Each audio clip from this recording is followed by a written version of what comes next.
সুপ্রিয় শিক্ষার্থীবৃন্দ, তোমরা কেমন আছো? ভালো আছো? হ্যাঁ, আমিও ভালো আছি। তো দেখো, গত ক্লাসে আমরা পদ ও শব্দ নিয়ে আলোচনা করেছিলাম, তাই না? তো আজকে আমরা পদ ও শব্দের মধ্যে তুলনামূলক বিশ্লেষণ করব এবং পদের ব্যক্তার্থ ও জাতর্থ এই বিষয়টি নিয়ে আমরা আজকে আলোচনা করব। তো পদ আর শব্দের সংজ্ঞাগুলো মনে আছে তো তোমাদের? হ্যাঁ হ্যাঁ, ঠিক বলেছো। শব্দ কাকে বলে তাহলে? যে অর্থপূর্ণ বর্ণ বা বর্ণ সমষ্টিকে শব্দ বলে। আর পদ? হ্যাঁ, ঠিক আছে। যে এই শব্দগুলো যখন একটি যুক্তিবাক্যের উদ্দেশ্য বা বিধেয় হিসেবে ব্যবহৃত হয় তখন তাকে পদ বলে, তাই না? তো যুক্তিবিদ্যায় আমরা এই পদকে প্রধানত কয় ভাগে ভাগ করেছি? দুই ভাগে। হ্যাঁ, একটি হলো উদ্দেশ্য পদ এবং অন্যটি বিধেয় পদ। আর শব্দকে কয় ভাগে ভাগ করেছিলাম, কে বলতে পারবে? হ্যাঁ, ঠিক বলেছো। শব্দকে আমরা তিন ভাগে ভাগ করেছি। একটি হলো পদযোগ্য শব্দ, একটি সহপদযোগ্য শব্দ, আর একটি হচ্ছে পদ অযোগ্য বা পদ নিরপেক্ষ শব্দ। তো দেখো, এই পদ ও শব্দের মধ্যে তুলনা করতে গেলে, তুলনামূলক বিশ্লেষণ করতে গেলে আমরা আগে একটা ছক দেখে নেই। এই ছকটি যখন আমরা দেখলে আমরা পদ ও শব্দের মধ্যে তুলনামূলক বিশ্লেষণ করতে আমাদের কিছুটা সুবিধা হবে। ঠিক আছে? তাহলে এখন তোমরা ছকটি দেখো, এই ছকটি দেখো, দেখে তোমরা পদ ও শব্দের মধ্যে তুলনামূলক বিশ্লেষণ করার চেষ্টা করো।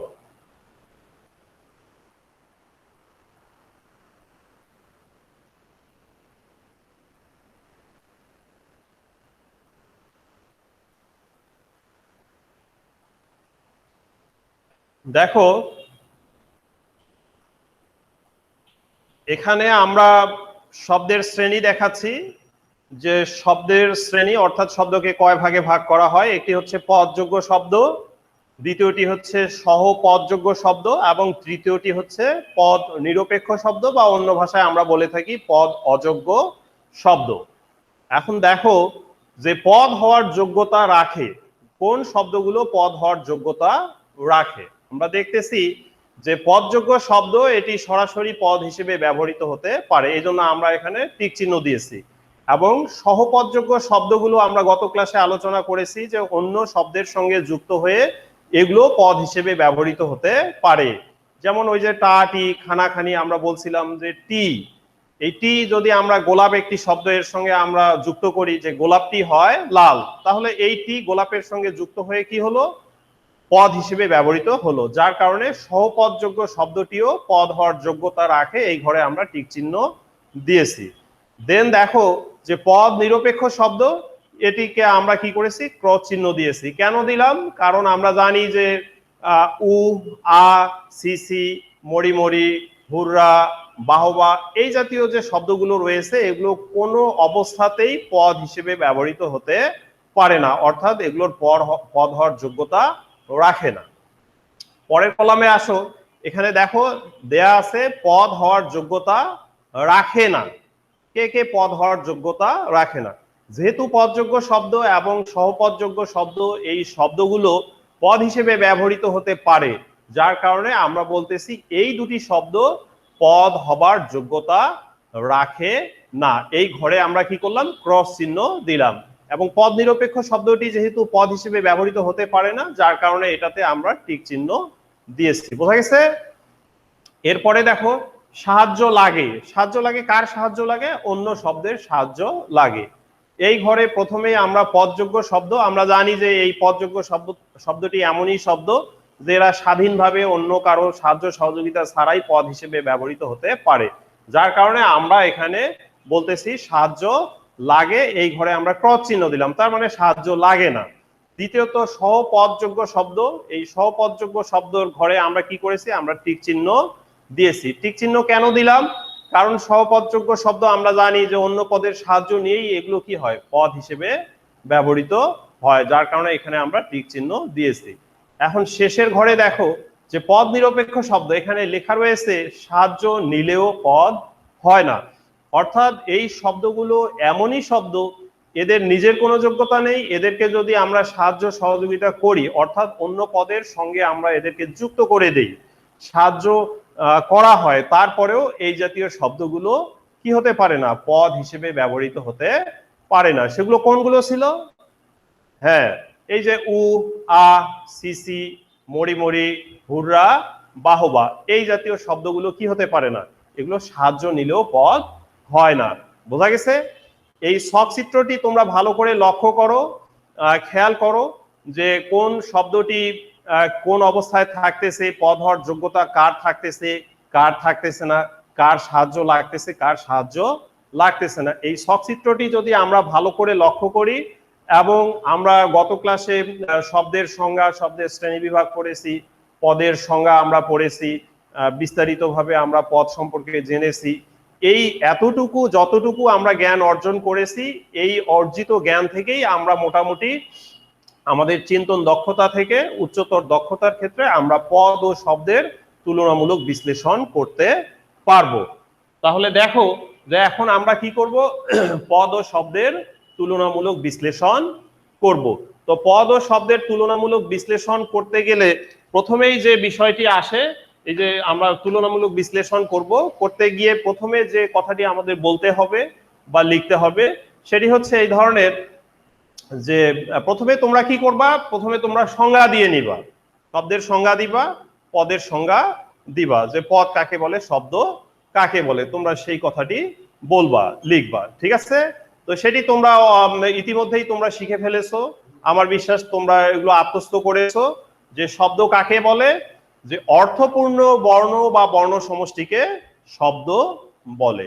পক্ষান্তরে পদ কাকে বলে, তখন তোমরা লিখতে যাচ্ছ যে এই শব্দগুলো যখন একটি যুক্তিবাক্যের উদ্দেশ্য বা বিধেয় হিসেবে ব্যবহৃত হয়, হতে পারে বা ব্যবহৃত হওয়ার যোগ্যতা রাখে, তখন তাকে কি বলে, তখন তাকে পদ বলে।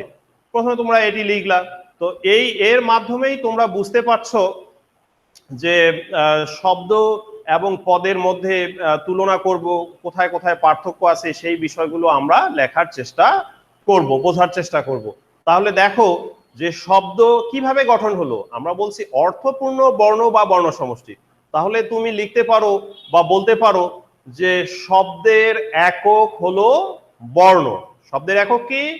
শব্দের একক হলো বর্ণ। ঠিক আছে? এরপরে তুমি বলো যে পদের একক কি? পদের একক আসো, তাহলে পদের সংজ্ঞা থেকেই তুমি বিষয়টি নিয়ে আসো, যে ওখানে বলছো অর্থপূর্ণ বর্ণ বর্ণ সমষ্টিকে যেরকম শব্দ বলে, এই শব্দগুলো যখন একটি যুক্তিবাক্যের উদ্দেশ্য বা বিধেয় হিসেবে ব্যবহৃত হয়, তখন তাকে পদ বলে। তো এখানে আমরা বলবো যে পদের একক হলো কি? তাহলে পদের একক হলো শব্দ। ঠিক আছে? তাহলে এখানে আমরা তুলনা করতে পারতেছি যে শব্দের একক হলো বর্ণ, পক্ষান্তরে পদের একক হলো শব্দ। ঠিক আছে? এরপর আসো, এই যে শব্দকে আমরা গত ক্লাসে বিভাজন করেছি, শ্রেণী বিভাগ করেছি। শব্দকে কত ভাগে ভাগ করা হয়? শব্দকে আমরা বলছি যে যুক্তিবিদ্যায় শব্দকে আমরা মোট কয় ভাগে ভাগ করি? আমরা 3 ভাগে ভাগ করি, তাই না? শব্দ হলো 3 প্রকার। একটি হলো পদযোগ্য শব্দ, একটি হলো সহপদযোগ্য শব্দ, আর একটি হচ্ছে অযোগ্য বা পদ নিরপেক্ষ শব্দ। তাহলে তোমরা তুলনামূলক বিশ্লেষণের ক্ষেত্রে এই কথাটিও নিয়ে আসবা যে যুক্তিবিদ্যায় শব্দকে 3 ভাগে ভাগ করা যায়। পক্ষান্তরে যুক্তিবিদ্যায় পদকে প্রধানত কয় ভাগে আমরা ভাগ করি?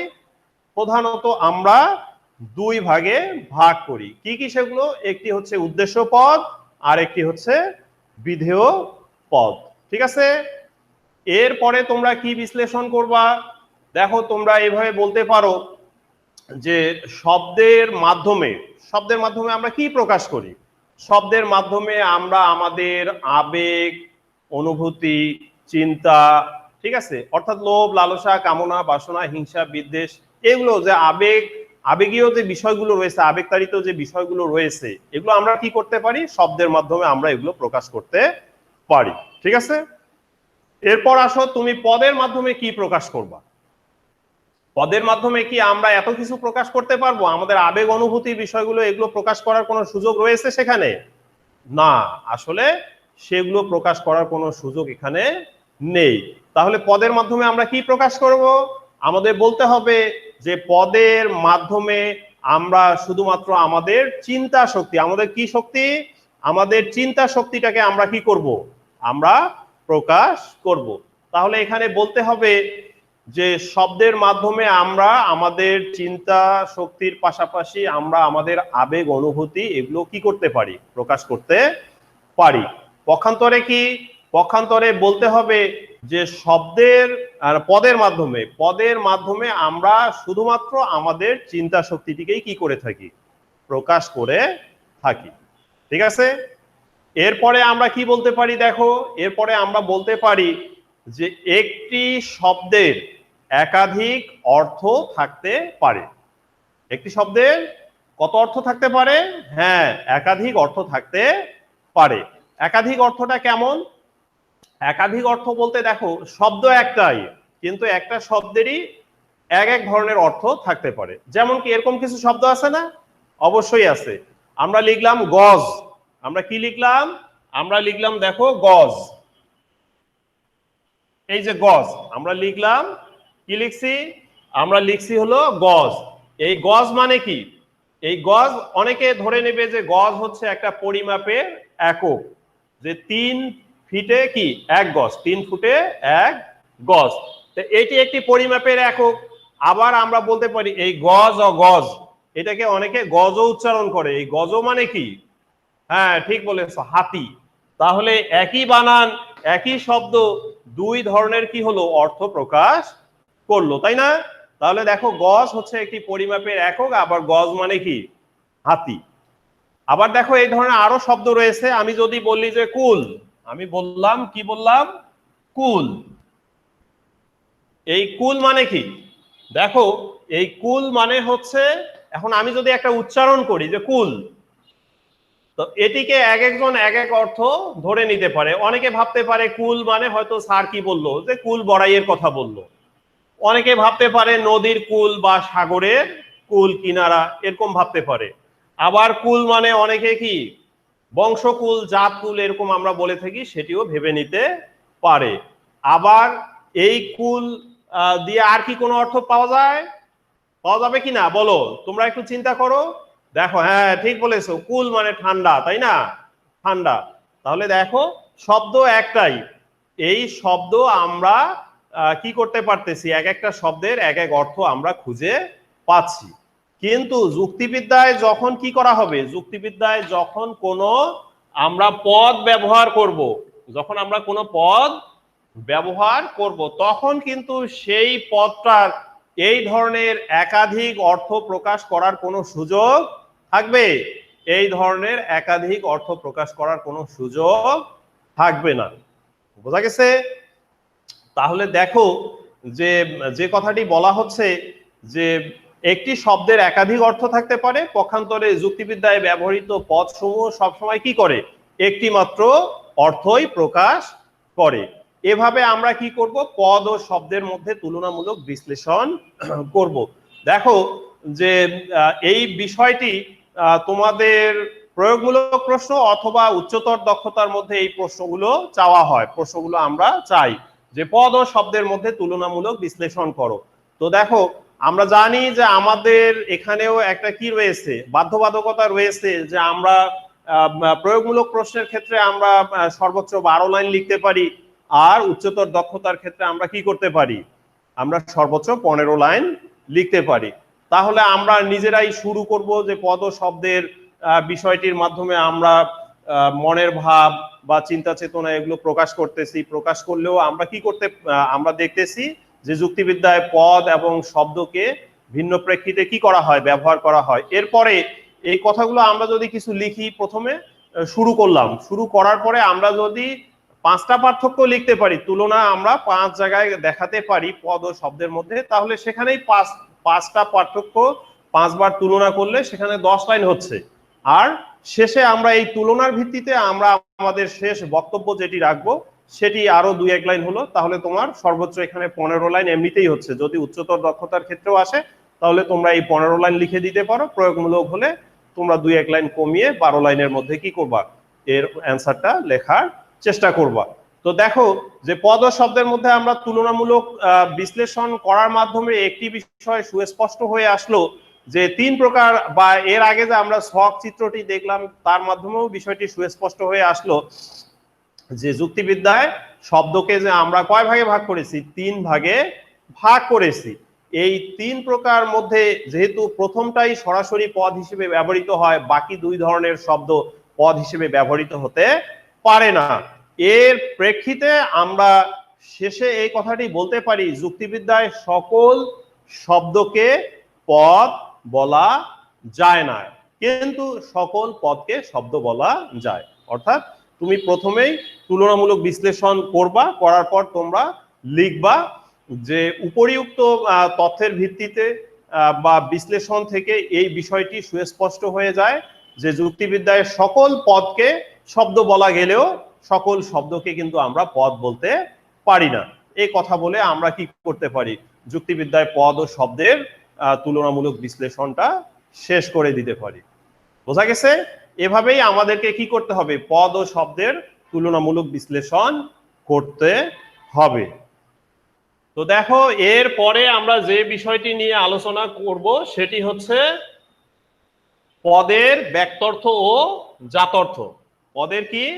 পদের ব্যক্তর্থ ও জাতর্থ। দেখো পদের ব্যক্তর্থ, ব্যক্তর্থ ও পদের কি? জাতর্থ। জাতর্থ একটি হচ্ছে পদের ব্যক্তর্থ, পদের ব্যক্তর্থ, আর অপরটি হচ্ছে পদের জাতর্থ। তাহলে দেখো এই যে ব্যক্তর্থ আর জাতর্থ, এই বিষয়টি কিন্তু এই শব্দ দুটি আমাদের কাছে কলেজে এসে আমরা নতুন দুটি কি শুনলাম, শব্দ শুনলাম। এই শব্দগুলো কিন্তু স্কুলে আমরা বিভিন্ন বিষয় নিয়ে লেখাপড়া করেছি, স্কুলের বিভিন্ন বিষয়ে কিন্তু এই ব্যক্তর্থ এবং জাতর্থ এই শব্দ দুটি নেই। এটি যুক্তিবিদ্যার নিজস্ব একটি শব্দ, দুটি শব্দ। তো পদের ব্যক্তর্থ কি? ব্যক্তর্থ মানে হচ্ছে সংখ্যা বা পরিমাণ, সংখ্যা বা পরিমাণ। আর জাতর্থ, জাতর্থ মানে হচ্ছে গুণ বা গুণাবলী। তাহলে কি হলো, ব্যক্তর্থ মানে সংখ্যা বা পরিমাণ, আর জাতর্থ মানে হচ্ছে গুণ বা গুণাবলী। তাহলে পদের ব্যক্তর্থ কাকে বলে? আমরা এভাবে বলি, দেখো আমি তোমাদের বলতেছি যে আমি এখানে একটা পদ লিখতেছি, এই পদের ব্যক্তর্থটা বের হয়ে আসবে। আমি এখানে একটা পদ লিখলাম, সেই পদটি হচ্ছে মনে করো মানুষ। মানুষ।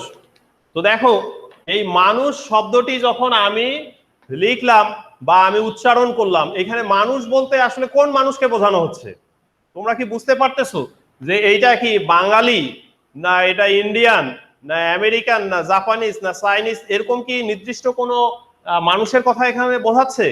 না, এখানে মানুষ কথাটা যখন আমরা লিখলাম, মানুষ পদটা যখন আমরা উচ্চারণ করলাম, বললাম, তখন এই মানুষ দ্বারা আসলে কি হচ্ছে, পৃথিবীর সকল মানুষের কথাই এখানে বোঝা যাচ্ছে, তাই না?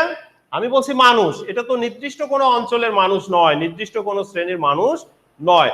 তার মানে এই মানুষ বলতে আমরা পৃথিবীর সব মানুষকে বলতেছি। এই জন্য পদের ব্যক্তর্থ কাকে বলে আমরা এভাবে বলে থাকি, যে পদ একই অর্থে কোনো একটি শ্রেণী বা শ্রেণীর অন্তর্গত যতগুলো সদস্য রয়েছে তাদের সবার উপর আরোপিত হয়, সবার উপর আরোপিত হয়। একটা সদস্য এর থেকে কি হয় না, বাদ যায় না, তার সমষ্টিকেই বলা হয় সেই পদের ব্যক্তর্থ। তাহলে যে পদ একই অর্থে কোনো একটি, কোনো ব্যক্তি, বস্তু, স্থান বা গুণের উপর আরোপিত হয় একই অর্থে, তখন তাকে সেই পদের সমষ্টিকেই বলা হয় পদের ব্যক্তর্থ। তাহলে মানুষ পদটা যখন আমি উচ্চারণ করলাম, তখন এই মানুষটা তো নির্দিষ্ট কোনো শ্রেণীর কথা বললো না, মানুষ বলতে এই মানুষ শ্রেণীর অন্তর্গত যতগুলো সদস্য রয়েছে সবার কথা এখানে নির্দেশ করলো। তাহলে সেটার সংখ্যাটাই হচ্ছে পদের ব্যক্তর্থ। সেটার সংখ্যাটা কি হবে তাহলে? হ্যাঁ সব মানুষ, হ্যাঁ সব মানুষ, ঠিক আছে। আমরা আসলে এখানে লিখি সকল মানুষ। কি লিখি আমরা? সকল মানুষ। তাহলে মানুষ পদের ব্যক্তার্থ হলো কি? মানুষ পদের ব্যক্তার্থ হলো সকল মানুষ। বোঝা গেছে? সকল মানুষ মানে কি? সকল মানুষ মানে পৃথিবীর অতীত, অতীতের মানুষ, পৃথিবীর বর্তমানের মানুষ, পৃথিবীর ভবিষ্যতের মানুষ, তাই না? তাহলে সকল মানুষ বলতে আমরা বুঝতেছি পৃথিবীর অতীত, বর্তমান এবং ভবিষ্যতের সব মানুষ। এজন্যই মানুষ পদের ব্যক্তার্থ হলো সকল মানুষ। এরকম মনে করো মানুষ, গরু, ছাগল, হাঁস, মুরগি, চেয়ার, টেবিল, বই, খাতা, কলম।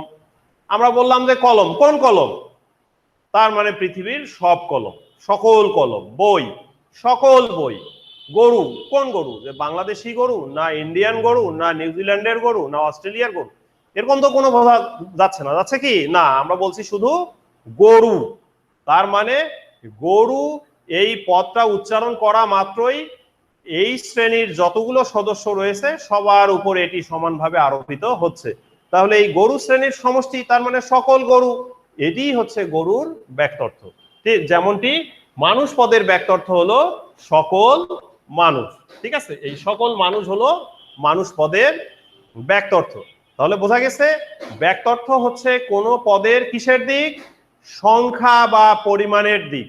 সংখ্যা বা পরিমাণের দিক। এই ব্যক্তার্থের মাধ্যমে আমরা পদের সংখ্যা বা পরিমাণের দিকটিকে কি করতেছি? নির্দেশ করতেছি, প্রকাশ করার চেষ্টা করতেছি। তাহলে যে পদ কোনো একটি শ্রেণীর অন্তর্গত যতগুলো সদস্য রয়েছে সবার উপর আরোপিত হয়, সেটার যে সমষ্টি থাকতেছে সেটাই হলো পদের ব্যক্তার্থ। বোঝা গেছে? তাহলে যে পদ একই অর্থে কোনো একটি শ্রেণী, কোনো ব্যক্তি বা কোনো বস্তু বা কোনো স্থান বা কোনো গুণের উপর আরোপিত হয়, সেটার যে সমষ্টি সেটাকেই আমরা কি বলতেছি? সেটাকেই আমরা পদের ব্যক্তার্থ বলে অভিহিত করতেছি, ঠিক আছে? এরপরে আমরা পদের কি নিয়ে আলোচনা করব? পদের জাতর্থ। তাহলে পদ আমাদের এইটাই থাকলো। পদ কি থাকলো? মানুষ। মানুষ পদের ব্যক্তার্থ পেলাম সকল মানুষ। এখন আমরা মানুষ পদের কি দেখব? মানুষ পদের আমরা জাতর্থ দেখব, যে মানুষ পদের জাতর্থ কি। দেখো একটা কথা বলি, যে মানুষের কি অনেক গুণ রয়েছে না? দুই একটা গুণের কথা বলো তোমরা। হ্যাঁ, যেমন মানুষ কি? মানুষ হলো যে মানুষ শিক্ষিত, শিক্ষিত মানুষ। তাহলে শিক্ষা এটি মানুষের একটি গুণ, তাই না? আমরা বলে থাকি যে অমুক ব্যক্তিটা খুব সৎ, সৎ মানুষ। তাহলে সততা এটি কি? মানুষটার একটা গুণ। এ ধরনের শিক্ষা, সততা, এই ধরনের দয়া, মায়া, মমতা, এরকম মানুষের কি থাকতে পারে? অসংখ্য গুণ, গুণাবলী থাকতে পারে, আছে, তাই না? তো মানুষের অনেক ধরনের গুণ, গুণাবলী রয়েছে। তো চিন্তা করো, এই গুণগুলো কি পৃথিবীর সব মানুষের বেলায় খুঁজে পাওয়া যাবে? আমরা যদি বলি সৎ মানুষ, সততা একটি গুণ, তো পৃথিবীর সব মানুষ কি সৎ? না, পৃথিবীর সব মানুষ সৎ নয়। আমরা বললাম শিক্ষা একটা গুণ, শিক্ষিত মানুষ, তাহলে পৃথিবীর সব মানুষ কি শিক্ষিত? না, পৃথিবীর সব মানুষ শিক্ষিত নয়। তাহলে দেখো, যে ধরনের গুণের কথাই আমরা বলি না কেন, এই গুণগুলো যদি আমরা খোঁজার চেষ্টা করি, তাহলে এই গুণগুলো আসলে পৃথিবীর সব মানুষের বেলায় আমরা খুঁজে পাবো না। পাওয়া যাবে না, আসলে সব মানুষের বেলায় এই গুণগুলো খুঁজে পাওয়া যাবে না, তাই না? তাহলে দেখো, জাতর্থ হচ্ছে সেই গুণ বা গুণাবলী, যে গুণটা কি থাকবে ওই ব্যক্তির মাঝে বা ওই বস্তুর মাঝে, ওই ব্যক্তির যতগুলো সদস্য থাকবে, ওই শ্রেণীটার অন্তর্গত যতগুলো সদস্য থাকবে তাদের সবার মাঝেই আসলে বিদ্যমান থাকবে। অর্থাৎ জাতর্থ হলো কোন পদের গুণ বা গুণাবলী। কেমন গুণ? আমরা বলি সাধারণ ও আবশ্যিক গুণ। সাধারণ ও আবশ্যিক গুণ। তাহলে দেখো বিষয়টা কেমন, সাধারণ ও আবশ্যিক গুণ কেন বলা হচ্ছে? কারণ হচ্ছে যে মানুষের মাঝে দুটি গুণ রয়েছে, যেটা আসলে ওই যে বললাম সকল মানুষ, পৃথিবীর অতীত, বর্তমান, ভবিষ্যতের সব মানুষ, সব মানুষের মাঝেই যে গুণটি কি পাওয়া যায়?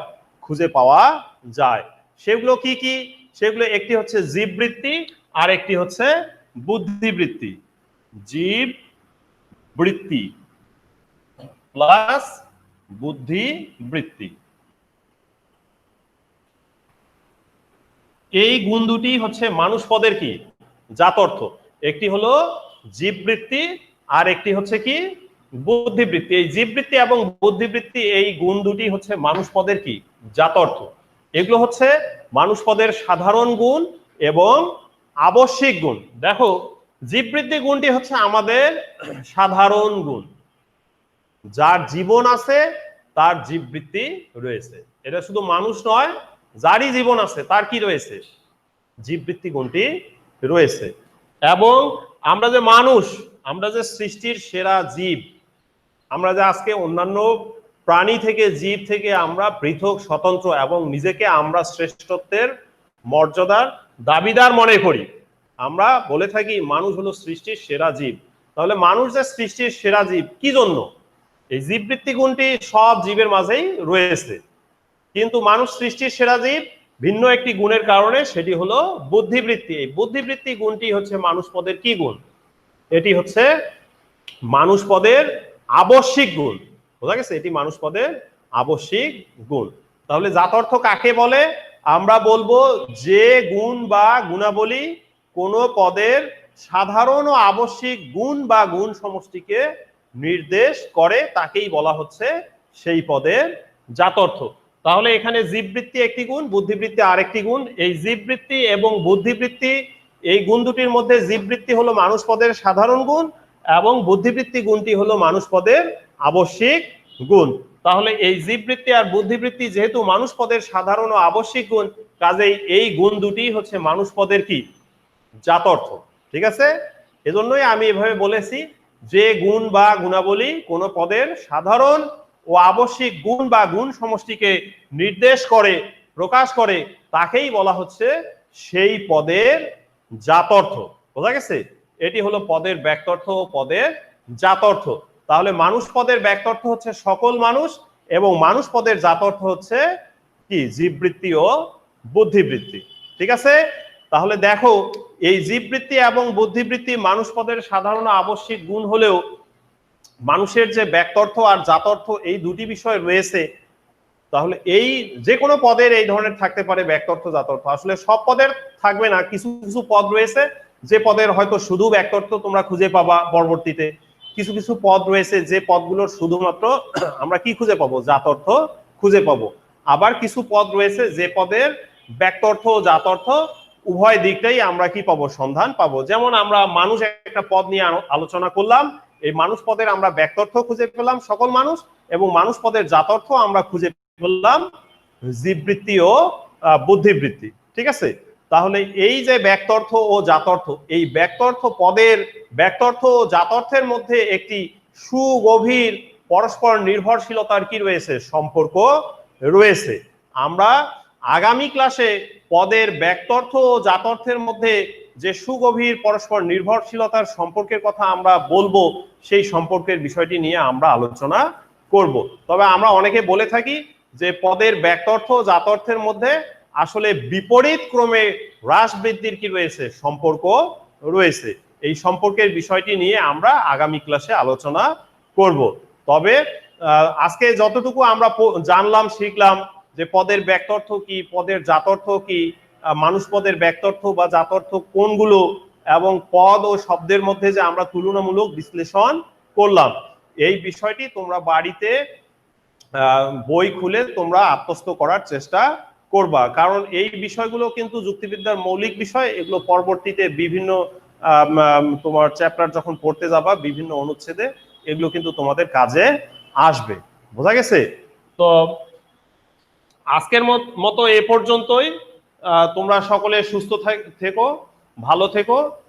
তোমাদের সবার জন্য দোয়া থাকলো, তোমাদের পরিবারের প্রতি দোয়া থাকলো। তোমরাও আমাদের জন্য দোয়া করবা, আমাদের শিক্ষক মন্ডলীর জন্য দোয়া করবা যেন আমরা সুস্থ থাকতে পারি, করোনা মুক্ত থাকতে পারি।